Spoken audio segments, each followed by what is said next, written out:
Late me revise yesterday's class. Am I audible बेटा? आपको आ रही है आवाज? Okay.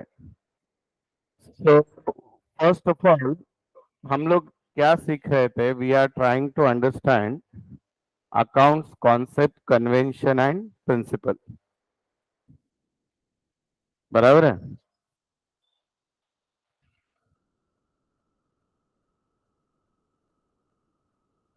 So concept means ideology, convention means tradition, and most importantly principle means rules.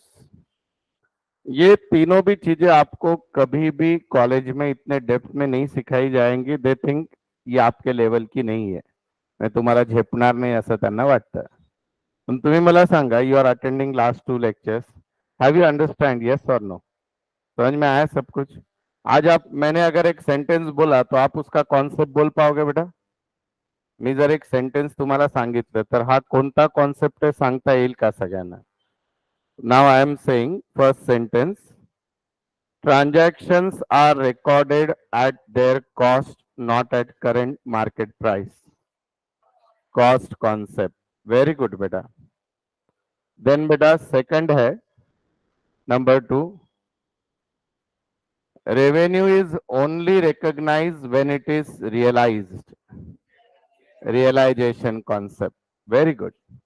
नंतर पुढचा शब्द होता, that is, when you record expenses, even if it is not necessary, it must be paid. Even if it is accrued, it must be recorded. Accrual concept. Very good, beta. Then there was a fourth one. Record only those transactions that involve money or money's worth. Money measurement concept. या आला आला आला गेला तू. येऊन गेला परत. हाँ येतो. Money measurement concept. And most importantly, owner and business both are separate. बोलो बेटा. Business entity concept. तो बेटा जो लोग आज फर्स्ट टाइम अटेंड कर रहे हैं, बिल्कुल डरना नहीं है आपको. This all are be knowingly kept on the YouTube. तो आप कभी भी वो लेक्चर देख लो, आपको समझ में आ जाएगा. पर आज का लेक्चर बहुत इंपॉर्टंट है. आज हम न्यूमेरिकल की सुरुवात करने वाले हैं. ठीक है? तो आपल्या अकाउंट मध्ये बेटा 90% सिलेबस हा न्यूमेरिकलचाच असतो. So we are going to record that और सबको मजा भी आएगा. ठीक है? तो online student please take part into this. आपका भी पार्टिसिपेशन चाहिए. Now try to understand. पहले मैं क्या करता हूँ, जो बचे हुए कॉन्सेप्ट है उनको खत्म कर देता हूँ. Then we can solve the numerical. तो हमने कल लास्ट वाला देखा था बेटा, ड्यूअल एस्पेक्ट. राइट? इससे आज के लेक्चर की हम बाद में शुरुआत करेंगे. नाउ अब कन्वेंशन स्टार्ट होता है. What is the first convention बेटा? नाम पढ़ो जरा. Consistency convention. अभी इसका एक एग्जाम्पल देता हूं तो आपको 2 मिनट में समझ में आए. फर्स्ट ऑफ ऑल बेटा, what is the meaning of word convention? Convention या शब्दाचा मीनिंग काय होतो बोला? कन्वेंशन शब्द ऐकलाय का सगळ्यांनी? Have you heard convention word before? मैंने क्लास में बताया था. जैसे हमारे हिंदुस्तान में लड़कियां या लेडीज, मैरिड लेडीज मंगलसूत्र डालती है हिंदू कम्युनिटी में, तो ये क्या है? फैशन है या कन्वेंशन है? कन्वेंशन है. राइट? अगर जनरली लेडीज साड़ी पहनती है, ये क्या है बेटा? Convention. So similarly in accounts there are certain tradition which are followed year after year. बहुत सालों से जो चीजें चली आई है उसको क्या बोला जाता है बेटा? Convention. Now there is a first convention जिसका नाम है कंसिस्टेंसी कन्वेंशन. अभी मैं आपको एक एग्जाम्पल देता हूं. ऑनलाइन स्टूडेंट बी अलर्ट, सुनते रहिए और आंसर देते रहिए. What is consistency convention? I will give you one example. समझो बेटा, आप है ना अभी 11th में किसी कॉलेज में आपको एडमिशन मिल गया, और एडमिशन मिलने के बाद आपके कॉलेज ने फर्स्ट टेस्ट ली, और फर्स्ट टेस्ट लेने के बाद आपके जो मार्क है वो नंबर्स में दिया, out of 30, 22, 28, what ever it is, और परसेंटेज दे दिया आपके पेरेंट को. फिर कॉलेज के प्रिंसिपल का कुछ तो दिमाग अलग चला. वो बोला यार मार्क देने को नको, बच्चों को अपन क्या करते हैं, स्टार देते हैं. तो आपकी सेकंड टेस्ट हुई, प्रिंसिपल ने सबको बुलाया, चल तुझा हाथ पुढे कर. और यहाँ पे ऐसे स्टार निकाल दिया, 1 स्टार, 2 स्टार, 3 स्टार, और जा अपने घर पे बता दे कितने मार्क है। आप बता रहे हो ऐसा? पेरेंट देख रहे स्टार तर चांगले काढलेत, पण किती काय माहित नाही। किसी के हाथ में 3 स्टार है, किसी के हाथ में 5 है, किसी के हाथ में स्टार ही गायब है, सर्कल कर दिया है कुछ तो। देन प्रिंसिपल बदल गया, थर्ड टेस्ट हुई। वो बोले अपने को मार्क्स में इंटरेस्ट नहीं है, अपने को स्टार में इंटरेस्ट नहीं है, अपन एक काम करते हैं, अपन ग्रेड देते हैं। ABCZXY वॉट एवर, उन्होंने ग्रेड लिखना चालू। अब मुझे आप ये बताओ, आपके पेरेंट्स समझ पाएंगे कि आप ग्रो कर रहे हो या डाउन जा रहे हो? समझेगा क्या उनको? Not possible. Why? Because your college is not following consistency. तुमचा कॉलेज कंसिस्टेंसी फॉलो करत नहीं है। अब मैं आपके एग्जाम्पल पे आता हूँ। आप में से कुछ लोग ऐसे थे जिन्होंने पिछले वीक में लेक्चर किया था, गुरुवार को किया था, कल अब्सेंट है, आज प्रेजेंट है, फिर सोमवार को अब्सेंट, फिर बुधवार को प्रेजेंट। अगर आप ऐसे पढ़ाई करोगे तो आपको समझेगा क्या? तो in everywhere in life what is important? Consistency. What is important बेटा? कंसिस्टेंसी। कंसिस्टेंसी का मतलब ये होता है बेटा, what ever you decide in accountancy, it must be followed year after year. मैंने कल आपको वर्ड बताया था बैड डेट्स, मैंने कल आपको वर्ड बताया था डाउटफुल डेट्स, आणि एक शब्द सांगितला होता गुड डेट्स। अभी समझो बेटा, मुझे मेरे बिजनेस में पता है कि हर साल मेरे जितने भी कस्टमर से पैसा आना है उसमें से, हेलो, हाँ, उसमें से 5% लोग पैसा डुबाते हैं। कितने टक्के लोग पैसा डुबाते हैं? 5%। So every year I keep 5% as doubtful debts. मेरे मन को मैं बता देता हूं, ये भले ही इतने अच्छे चेहरे दिख रहे हैं पर इनमें से 5% लोग पैसा डुबाने वाला है। So consistently every year I am keeping 5% for doubtful debts. So if layman read my books of account, he understood कि इनके बिजनेस में 5% जाता ही है। फिर मेरा अकाउंटेंट क्या कर रहा है, 2018 में 5% ले लिया, 2019 में 20% ले लिया, 2020 में डायरेक्ट 1% ले लिया, 21 में बोल रहा है कुछ भी नहीं होने वाला है, फिर 22 में बोल रहा है 25%। तो लेमैन जो बाहर का व्यक्ति है उसको समझ पाएगा क्या अकाउंटिंग में? कुछ भी नहीं समझ पाएगा। So what ever you follow in your books of account, it must be followed year after year same. आप जो भी मेथड फॉलो कर रहे हो।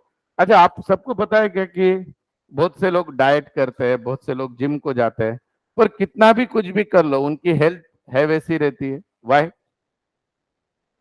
फॉलो ही नहीं करते। बोलते हम आज जोश जोश में सर ने बोल दिया मैं चाय छोड़ रहा हूँ, 3 दिन फिर दोस्त ए चाय ले लेना चालू।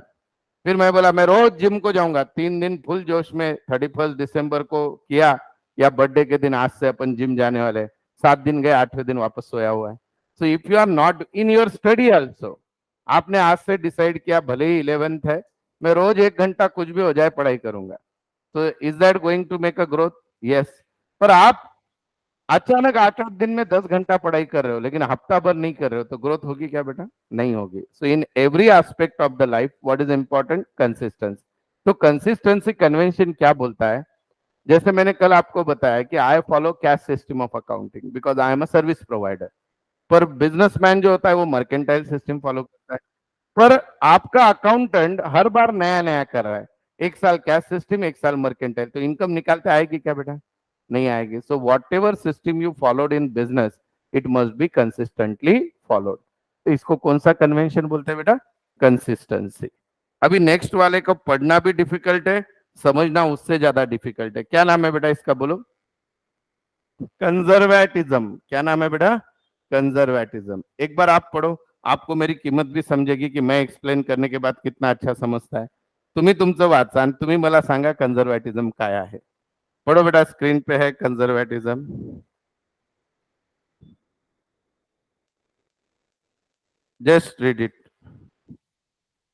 कंजर्वेटिज्म। आप में से हर एक ने एक एक सेंटेंस बोलना है उस पे समझने के बाद। कंजर्वेटिज्म आएगा, सभी को आएगा बेटा।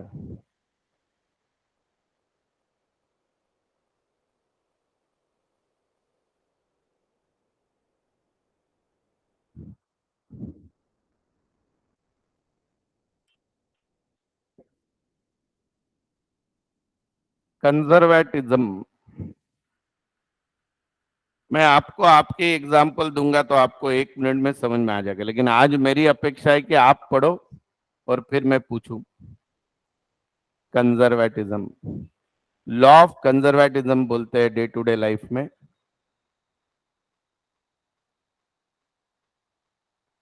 इस पूरे कॉन्सेप्ट का बेटा सबसे इंपॉर्टेंट सेंटेंस ये वाला है, अगर आपको समझना है तो। The conservatism concept expect the accountant to keep equal distance from being either too hopeful or nervous। देखो, अच्छे से पढ़ो, मग तर मी तर सांगणारच आहे बेटा। मुझे ये देखना है कि अगर आपको ये कॉन्सेप्ट में नहीं पढ़ा था और बोलता तुमसे तुम्ही घरी करा, तो आप क्या करते? बोलो बेटा। हिस्ट्री में था, हाँ, क्या था? यस, जैसा है वैसा ही चाहिए, उसको बोलते हैं कंजर्वेटिज्म। ये हिस्ट्री में था, राइट। आप बोल सकते हो आपके मम्मी पापा कुछ हद तक कंजर्वेटिज्म के अंडर है, हाँ या ना? Hope they are not listening my lecture. हैं? Very good. और बेटा, कंजर्वेटिज्म का मतलब वो नहीं होता है एग्जैक्ट जो आपने बोला है, थोड़ा बहुत सेम है पर उससे थोड़ा हटके है बेटा। कंजर्वेटिज्म का मतलब क्या होता है?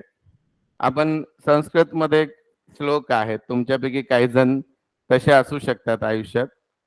अभी अब समझो आप में से कोई ऐसा है जिसका स्वभाव, उसको कितनी भी बड़ी गुड न्यूज दे दो तो भी ठीक है, और कितनी भी बड़ी बैड न्यूज दे दो अच्छा ठीक है, no action no reaction nothing. So that type of person you can call it conservatism. But in accounting, what is the meaning of conservatism? Conservatism means never expect high and never expect low.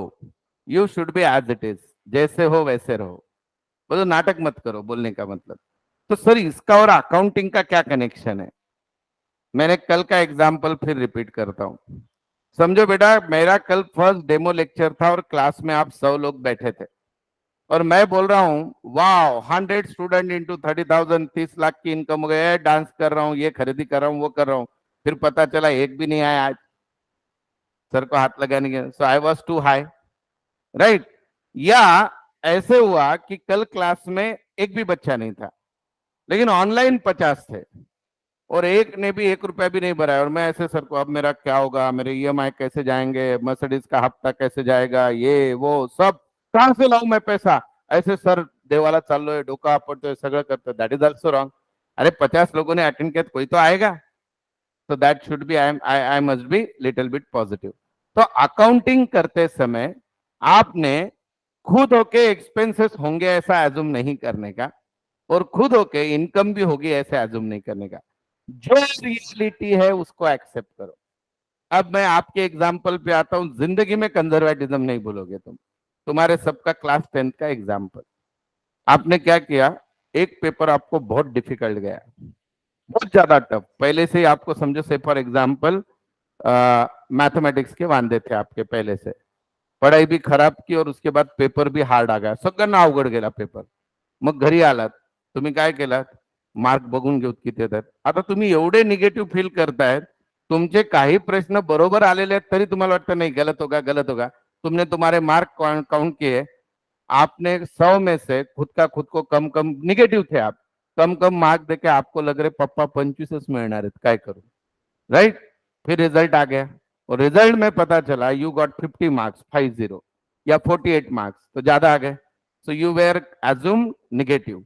Same आप में से कुछ लोग ऐसे रहते हैं, उनको लगता है अपन ने जो लिखा सब बराबर है, फुल उत्साह, बार बारी पेपर गेला, सब बराबर लिख दिया, इसका खुद के खुद मार्क काउंट कर रहे हो।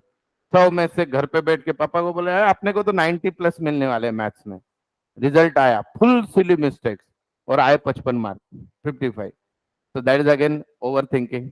सो कंजर्वेटिज्म का मतलब क्या होता है, पांव जमीन पे रखो, यानी क्या बेटा, आसमान में भी मत जाओ, खड्डे में भी मत जाओ, म्हणजे जे रिअल आहे ते ऍक्सेप्ट करा, त्याला काय म्हणतात कंजर्वेटिझम। म्हणून अकाउंटंट जेव्हा एंट्री करतो त्यावेळेस त्याने अझम्पशन करताना फार जास्त निगेटिव्ह पण करायचं नाही, फार जास्त पॉझिटिव्ह पण नाही, जे रिअल आहे ते करायला पाहिजे, तरच तुम्हाला बिझनेसची खरी सिच्युएशन कळेल। तो इसको क्या बोलते हैं, लॉ ऑफ कंजर्वेटिज्म। तो आपके मम्मी पापा कंजर्वेटिज्म है, यानी इसका मतलब क्या है कि वो पुराने ख्यालात के ऐसे नहीं, वो बहुत ज्यादा एक्साइटमेंट भी नहीं दिखाएंगे और बहुत ज्यादा नर्वस भी नहीं होंगे, their reaction is always equal, that is called as conservatism. आपने जो हिस्ट्री में वर्ड कंजर्वेटिज्म पढ़ा था, वहां पे उसका रेफरेंस क्या था बेटा, वहां पे ये था कि they are not ready to change, they are not ready to change, वो जो परंपरा जिसमें बड़े हुए हैं वैसे ही रहेंगे। Have you understand? समझो बेटा, आप ग्रेजुएट हो गए, एमबीए कर लिया, फिर पापा के पास गए, पापा अपने को एक बिजनेस डालना है, 1 करोड़ चाहिए। अरे खैर जरा, 1 करोड़ है, लेकिन आपको गुस्सा आ रहा है, अरे मैंने इतना भारी प्लान बताया, पापा तैयार नहीं। तो पापा का बिहेवियर उस समय, ठीक है मैं देखता हूँ, सो योर पापा इज कंजर्वेटिज्म। अंडरस्टैंड? या आपका एमबीए का मार्क्स सब देख के पापा बोले, ले ले 1 करोड़ मांग रहा है, 10 करोड़ लेके जा, तो पापा इज ओवर कंजर्वेटिज्म। समझ में आ रहा है दोनों चीजें? ओके। अब उसके बाद क्या है देखो, डिस्क्लोजर कन्वेंशन। बेटा आप में से कितने लोगों को मैथ्स था 10 में? सबको था? ऑनलाइन स्टूडेंट 10th में था सबको? Okay, very good. अभी सुनो, मैथमेटिक्स में कभी थ्योरम सॉल्व किए तुमने? ज्योमेट्री में रहते थे पाइथागोरस वगैरह, ठीक है? तो जब आप वो थ्योरम सॉल्व करते थे, उसके नीचे नोट लिखते थे, हाँ या ना? कभी नोट लिखा है प्रॉब्लम सॉल्व करने के बाद? वर्किंग नोट, कैलकुलेशन वगैरह लिखे है कि नहीं?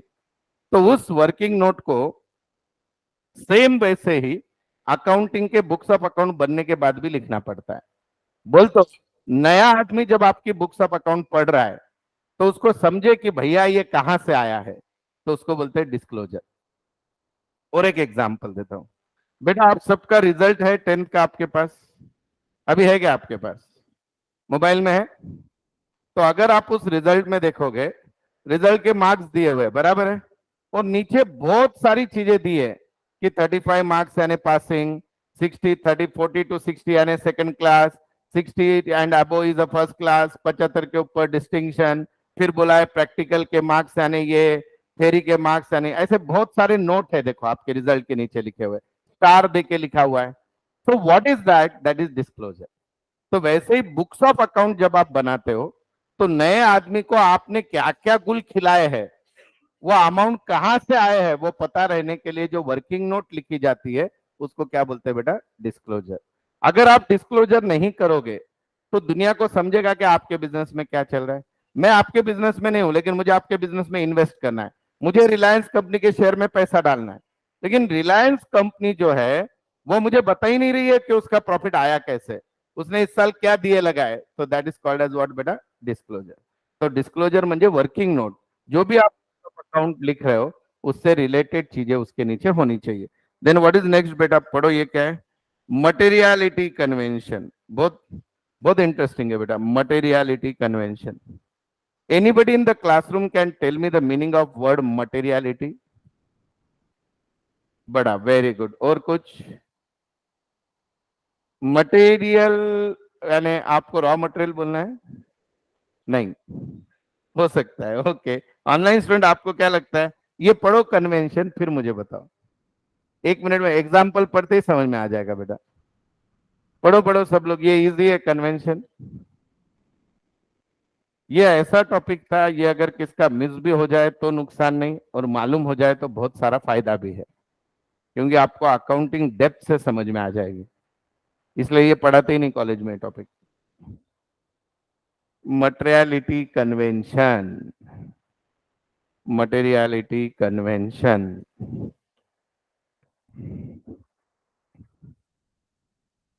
रेडी? पढ़ो एग्जाम्पल और बताओ बेटा। Online student you can also tell me. आज आपको स्क्रीन आड़ी टेढ़ी दिख रही क्योंकि मेरे पीछे ग्रीन है और मेरा शर्ट भी ग्रीन है, नहीं तो बोल रहे सर ने आज क्या चमकीला कपड़ा पहना है। हाँ? ओके, मुजम्मिल ने कुछ तो डाला है, अच्छा ट्रेडिशन, ओके पुराने क्वेश्चन। अभी वाले बताओ ना बेटा आंसर, मटेरियलिटी यानी क्या? बोला वर्गात कोणी पण सांगा बेटा, मटेरियलिटी म्हणजे highlighted points. Day to day life मध्ये जर आपल्याला पुढे जायचं असेल तर हा कन्व्हेन्शन फार महत्वाचा आहे, बोला।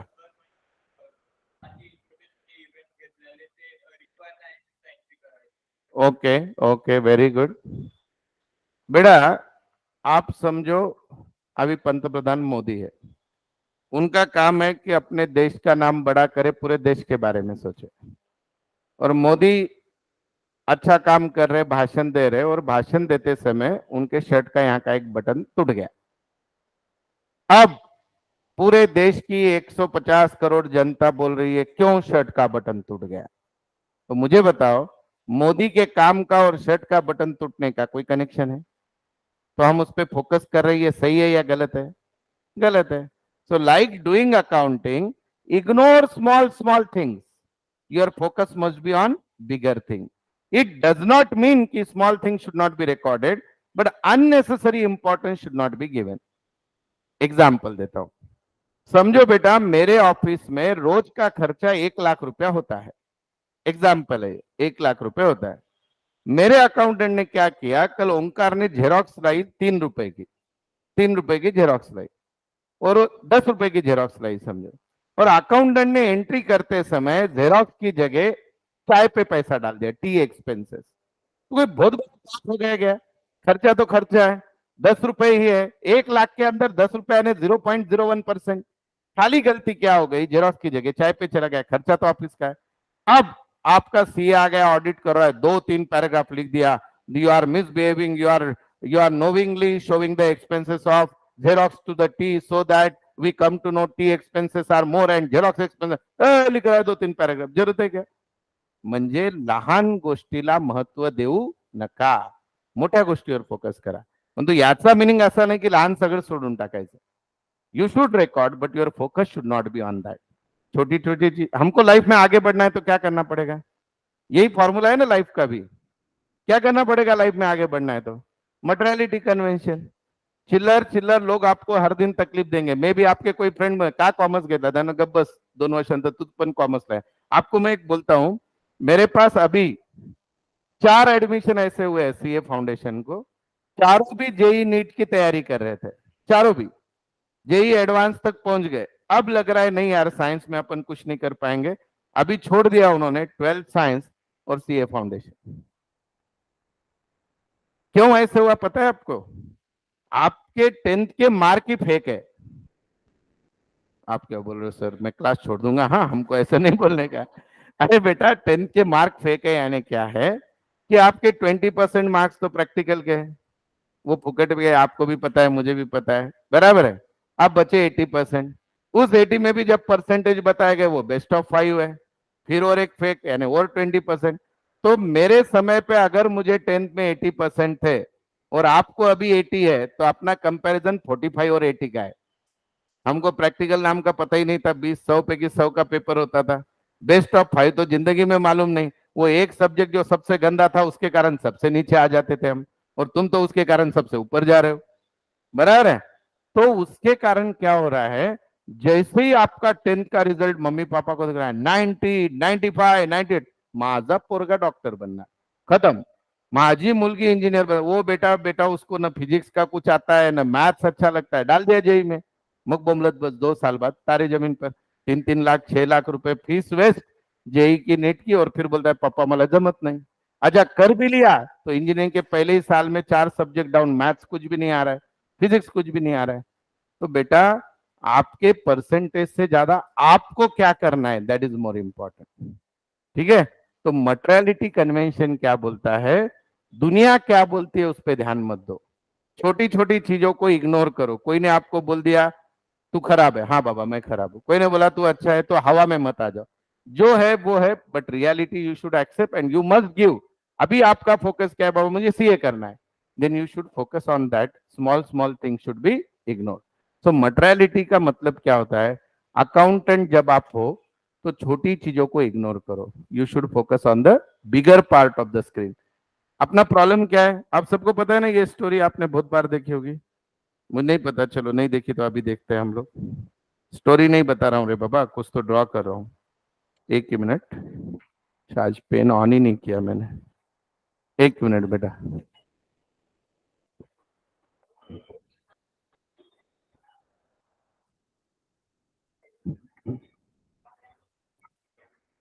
मेरे पास बेटा हर साल 12th होने के बाद साइंस से कॉमर्स में आने वाले 50 स्टूडेंट होते हैं हर साल, every year. First year BCom मग येतात सर डेबिट क्रेडिट कळत नाही, then I have to teach them from class 11. But if you are focus कि बाबा आपने कुछ भी हो गया तो कॉमर्स करना है, then you can do it. अभी देखो बेटा, आपके सामने एक स्क्रीन दिख रहा है, दिख रहा है बोलता आएगा रे बेटा. हाँ, ये दिख रहा है स्क्रीन. मटेरियलिटी कन्वेंशन देखो क्या है. ये स्क्रीन कैसा, एकदम बढ़िया है. अब क्या दिख रहा है, डॉट दिख रहा है, बराबर है. अब लड़कियों को ये एग्जाम्पल और जल्दी समझेगा, लड़के बेचारे अपने एकदम सीधे साधे होते हैं. दिन में से आप सबसे ज्यादा किस चीज के सामने खड़े रहते हो? मिरर, आईने के सामने, नहीं तो सेल्फी, बराबर है, कैमरा सर. तो बेटा आप मिरर के सामने खड़े हो, भगवान की दया से आपका चेहरा बहुत अच्छा बना है, और यहाँ पे एक फुंसी आ गई, बस पूरा फोकस ही कशी आली, ही कशी आली. ये स्क्रीन बहुत सुंदर है, व्हाइट है एकदम, पर इस पे एक डॉट है. आपका फोकस ये व्हाइट है, उस पे रहना चाहिए, डॉट पे रहना चाहिए, व्हाइट. तो that is materiality convention. Ignore small small thing. अरे इतनी दुनिया अच्छी है ना, आपको 100 में से 99 लोग अच्छे बोल रहे हैं ना, एक आदमी खराब बोल रहा है, उस पर क्यों ध्यान दे रहे हो? तो this is called materiality convention. Ignore small thing, इसको ऐसे देखो. अरे आ रहा है फिर भी. So this is called as what बेटा, मटेरियलिटी कन्वेंशन. अंडरस्टैंड? चलो आगे. अब बेटा देखो, मैंने आपको क्या क्या सिखाया, आई रिवाइज इट. मुझे आज आपको प्रॉब्लम शुरुआत करना है, तो जस्ट फास्ट देख लो. सबसे पहले मैंने आपको कौन सा वर्ड सिखाया बेटा पिछले 3 दिन से? कॉन्सेप्ट.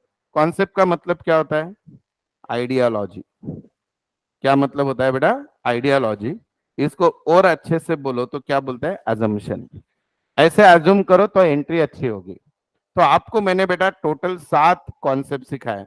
पहला था बिजनेस एंटिटी कॉन्सेप्ट. कोई भी आज फर्स्ट टाइम अटेंड किया है, यूट्यूब पे जाओ, ये सारे लेक्चर है. Business entity concept, what it says, business and owner both are separate.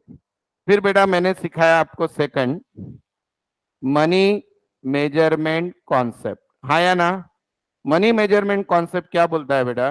Record only those transaction which involve money और which can be measurable in terms of money. There is no place for emotion in the business.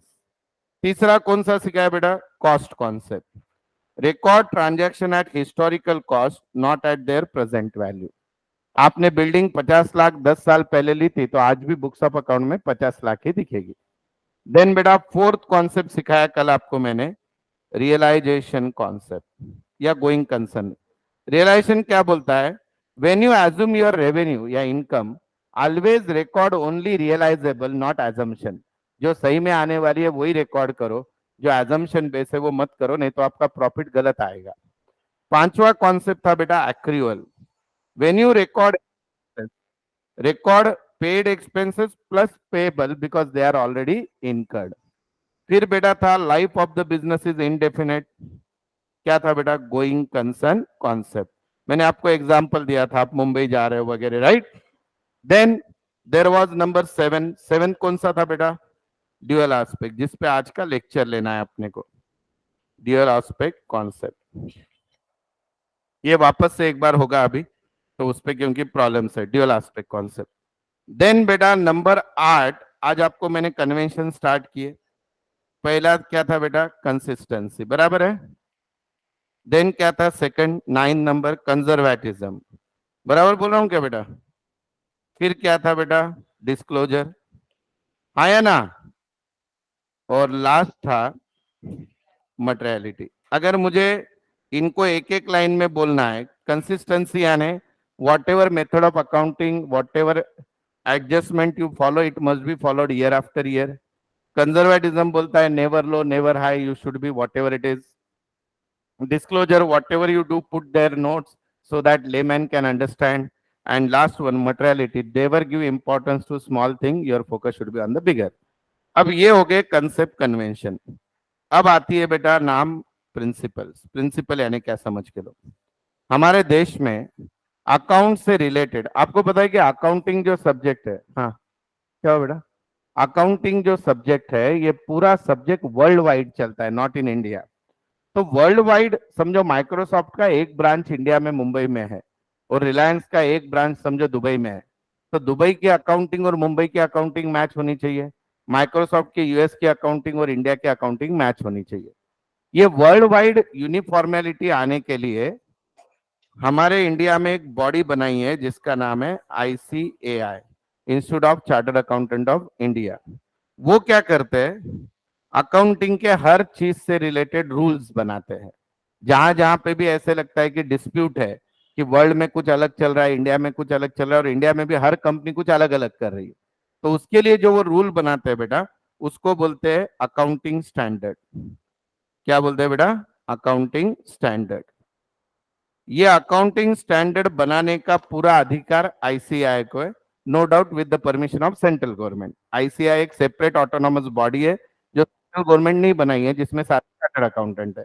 पर जब ये लोग rule बनाते हैं तो अलग अलग सेक्टर के लोगों को उसमें लेते हैं। बैंकिंग अथॉरिटीज को लेंगे, CS को लेंगे, उसमें CMS को लेंगे, अलग अलग रेगुलेटरी अथॉरिटी IRDA वगैरह सबको लेके ये लोग रूल्स बनाते हैं।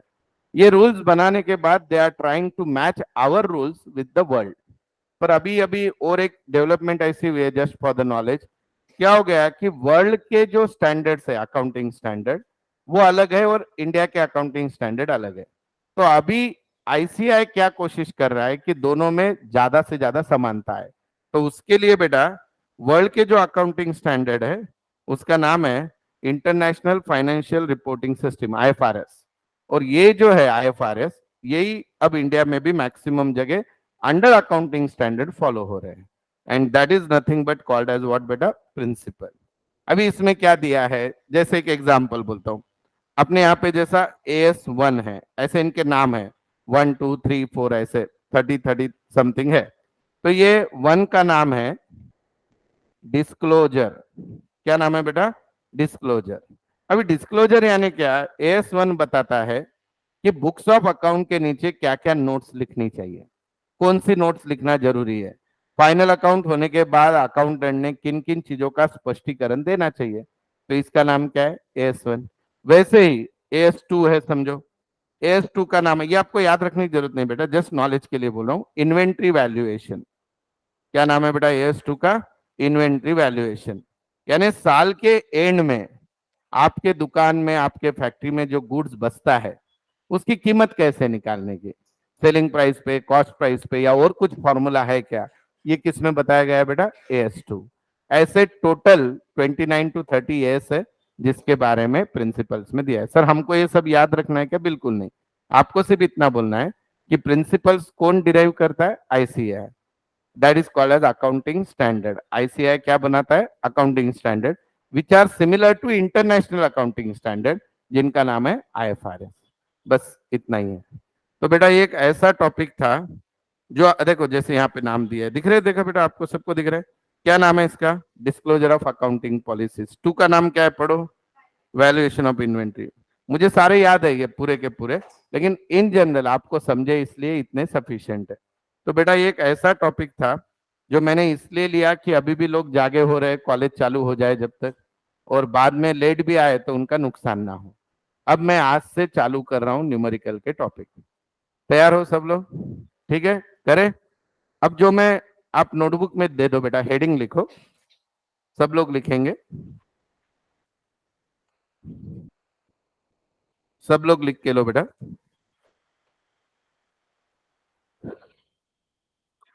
अकाउंटिंग इक्वेशन लिखो बेटा। टॉपिक का नाम दो सब लोग। दिस इज आवर, ये सही मायने में हमारे अकाउंटिंग की शुरुआत है। Accounting equation.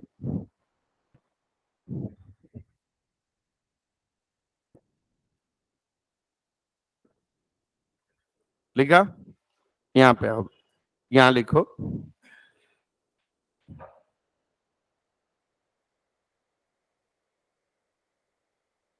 Debit is equal to credit. Debit is equal to credit. Therefore, therefore म्हणजे कळतं का? 3 टिंब। Total asset is equal to total liabilities.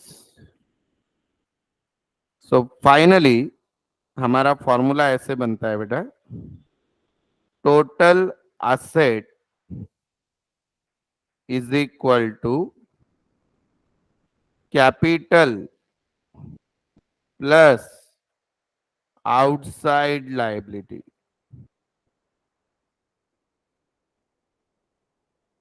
Capital plus outside liability, ये लिख लो बेटा, फिर मैं एक्सप्लेन करूंगा आपको।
आप सबको पता है कि हम अकाउंटिंग की कौन सी मेथड करते हैं बेटा? Double entry book keeping. Double, आपको सबसे पहले बताता हूं, अकाउंटिंग जो चलती है बेटा, there are two methods. One is called single entry, second is double entry. Single entry method कौन यूज करता है?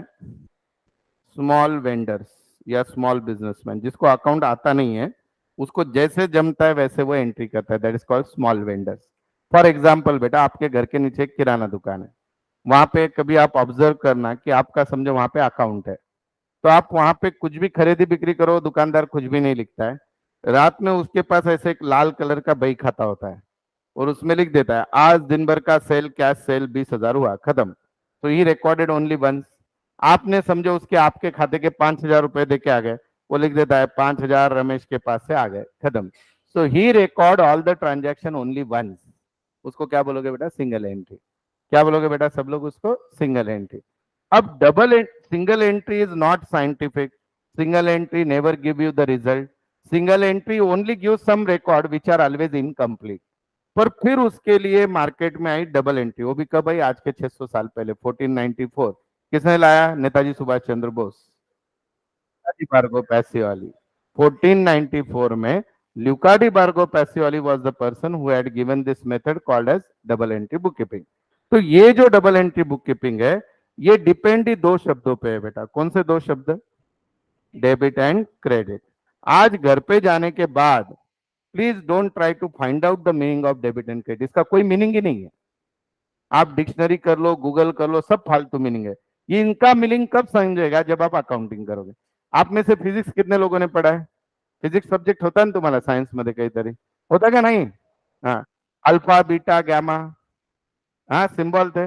अभी अब जाके आप अल्फा बीटा क्या, या मैथ्स में ये पाई का सिंबल था। अभी आप गूगल करके देखो पाई यानी क्या, गूगल को बोलो, वो बोलेगा पाई यानी क्या, बोलता पाई। फिर आप बोलो अल्फा यानी क्या, अल्फा। बीटा यानी क्या, beta. These are the symbol. Similarly account समझने के लिए दो शब्द पैदा हुए, एक का नाम है डेबिट और एक का नाम है credit.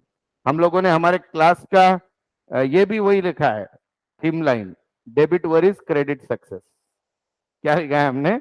Debit worries credit success. बोल तो आप आपके जो भी टेंशन है उसको डेबिट करो, बोल तो कम करो, और सक्सेस बढ़ाओ, दैट इज क्रेडिट सक्सेस।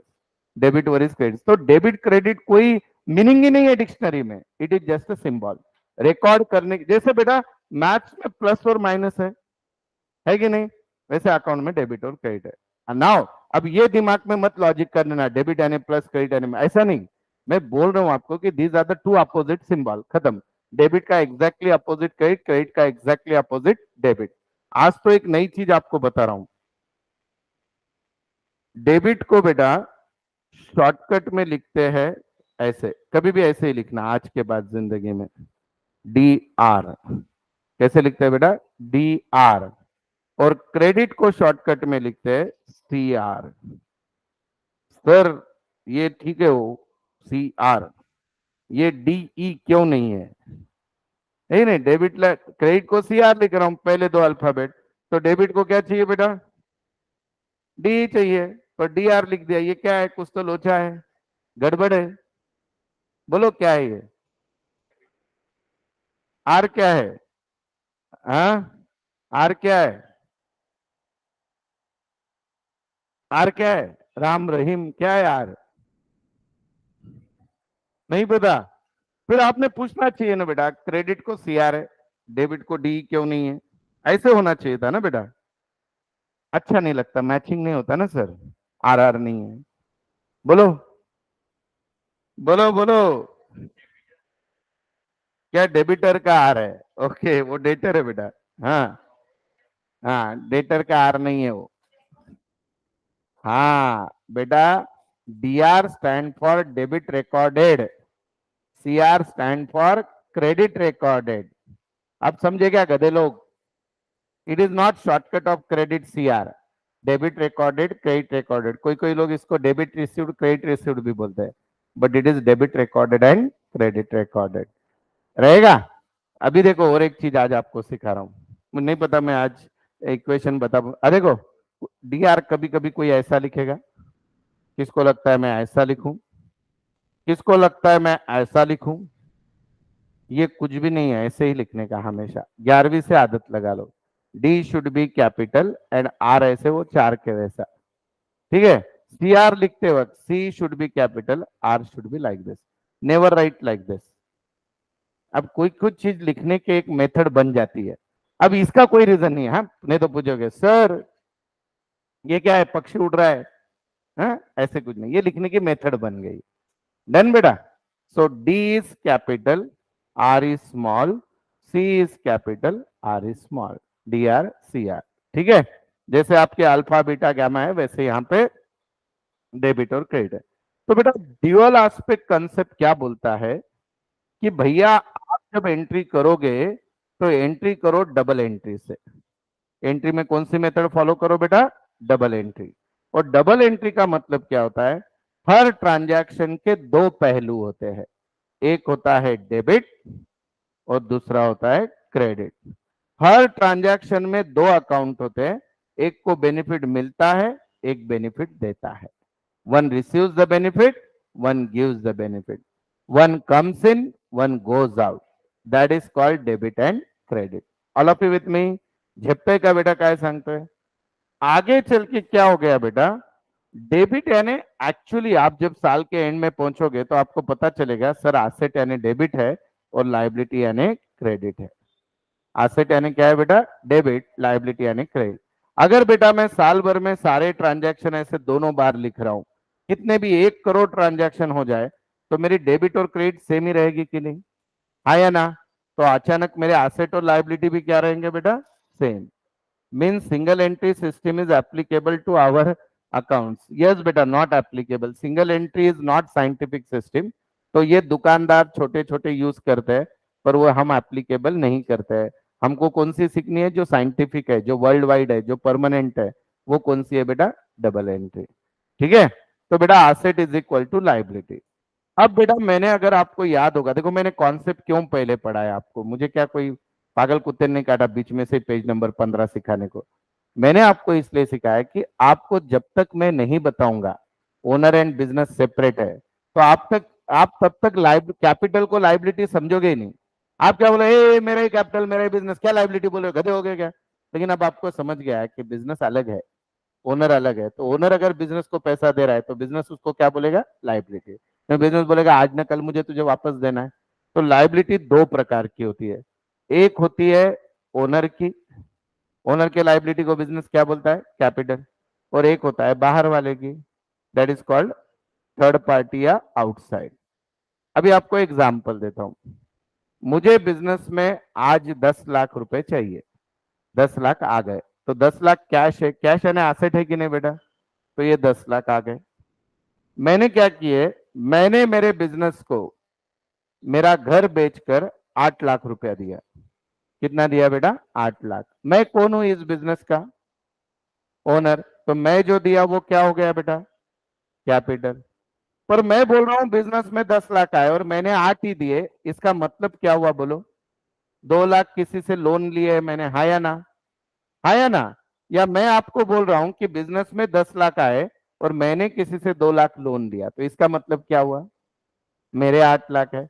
या मैं आपको बोल रहा हूं कि मैंने बिजनेस में 8 लाख दिए और लोन 2 लाख लिया, इसका मतलब बिजनेस में कितने आए? 10 लाख। तो इस एक ही इक्वेशन को आप 3 प्रकार से लिख सकते हो। कैसे? Asset is equal to capital plus liability. दूसरा मैं लिख सकता हूं capital is equal to asset minus outside liability, हाँ या ना? या मैं ऐसे लिख सकता हूं outside liability is equal to asset minus capital, हाँ या ना? बोलो ना बेटा। देखो ना बेटा, कैपिटल 8 लाख है, 8 lakh is equal to 10 lakh minus 2 lakh, हाँ या ना? फिर मैं बोल रहा हूँ outside liability is equal to asset minus capital, 2 lakh is equal to 10 lakh minus 8 lakh, हुआ कि नहीं? Left hand side is equal to right hand side. पर बेटा सर हमको इतना याद रखना, बिल्कुल नहीं, आपने को सिर्फ इतना याद रख के 10 प्रॉब्लम सॉल्व करने हैं। क्या नाम है इक्वेशन का? Asset is equal to capital plus outside liability. Owner जो बिजनेस को देगा उसको क्या बोलोगे? कैपिटल। ओनर बिजनेस में से कुछ लेगा तो कैपिटल में से माइनस करने का। लोग जो बिजनेस को देंगे उसको क्या बोलोगे? Outside liability. लोगों को अगर आपने वापस किया तो आउटसाइड लाइबिलिटी कम करने की। Is it clear? अब बस मेरे दो क्वेश्चन है, वो होते ही आपको पूरा टाइम टेबल बता दूंगा मंडे से क्या रहेगा, और आप सबको उस हिसाब से आना है। तो हमारे रियल में से पूरे सब्जेक्ट के क्लास मंडे से चालू हो जाएंगे। आपके कॉलेज चालू होने को और 15 दिन है। I expect it will start first week of August. फिर भी इस साल जल्दी हो रहे, हर साल सितंबर में होते। हर साल बेटा ये प्रोसेस इतनी लंबी जाती है ऑनलाइन एडमिशन की, तुम नसीबवान हो, कोई कोर्ट में नहीं गया, कुछ नहीं गया, there is no technical hurdle. तो इस साल वी एक्सपेक्ट, कॉलेज वालों को जरा पेट में दर्द हो रहा होगा, एक महीना ज्यादा पढ़ाना पड़ेगा, but first time the colleges are starting in August. तो बेटा, अच्छा वो रूल जो है वो मंडे को बता दूंगा, तो अभी ध्यान दो। We are starting our regular batch from Monday, which is completely paid batch. जो रहेगी, अभी तक जो चल रही थी वो फ्री चालू थी। मंडे से टाइम टेबल लिख लो बेटा, आपके ग्रुप पे भी आ जाएगा, फिर भी लिख लो। मंडे को ऐसे बना लो, Monday, Tuesday, Wednesday, Thursday, Friday, Saturday. Sunday को रखना है क्या? नहीं बेटा, संडे को नको, बस जी लो जिंदगी एक साल। Hmm. Monday, Tuesday, Wednesday, Thursday, Friday.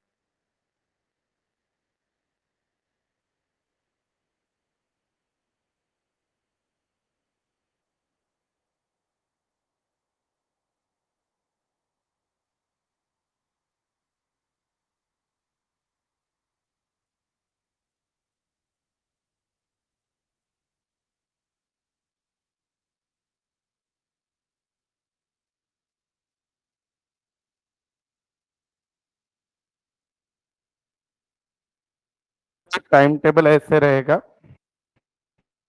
9 to 9:45 economics, ये सब्जेक्ट का नाम है बेटा, हाँ, ये भी economics. 9:45 to 10:30 SP, sorry, OCM, OCM. Then बेटा वेडनेसडे को दोनों लेक्चर एसपी के रहेंगे। एसपी कॉलेज का नाम नहीं है, सब्जेक्ट का नाम है, सेक्रेटरियल प्रैक्टिस। ये तीनों भी सब्जेक्ट थ्योरी के होते हैं। मैंने आपको डे वन बताया था, economics is the most interesting subject. OCM में बिजनेस कैसा चलाते हैं सिखाते हैं, एसपी में कंपनीज के रूल कैसे होते हैं वो बताते हैं। थर्सडे को बेटा, Thursday, Friday, Saturday, 8:30 to 9:30 maths.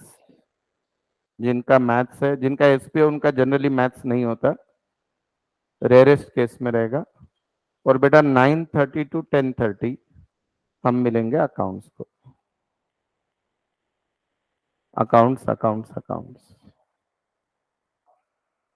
ठीक है, ये टाइम टेबल आपका 1 अगस्त तक कंप्लीट रहेगा। जब आपके कॉलेज चालू हो जाएंगे, कॉलेज चालू होने के बाद पुणे में कॉलेजेस के दो टाइम है बेटा। Few colleges are 7 to 12 and few colleges are 12 to 5, 11 to 5 वगैरह है। तो जिनका ये कॉलेज है, इनका ये टाइम टेबल कंटिन्यू चलेगा। और अगर किसी का मॉर्निंग कॉलेज है, तो उनको एक नई बैच चालू होगी दोपहर में 1 बजे, 1 PM। पर वो तब चालू होगी कॉलेज चालू होने के बाद, 1 या 1:30 बजे करेंगे, बोल तो आप कॉलेज के बाद आ सकते हो।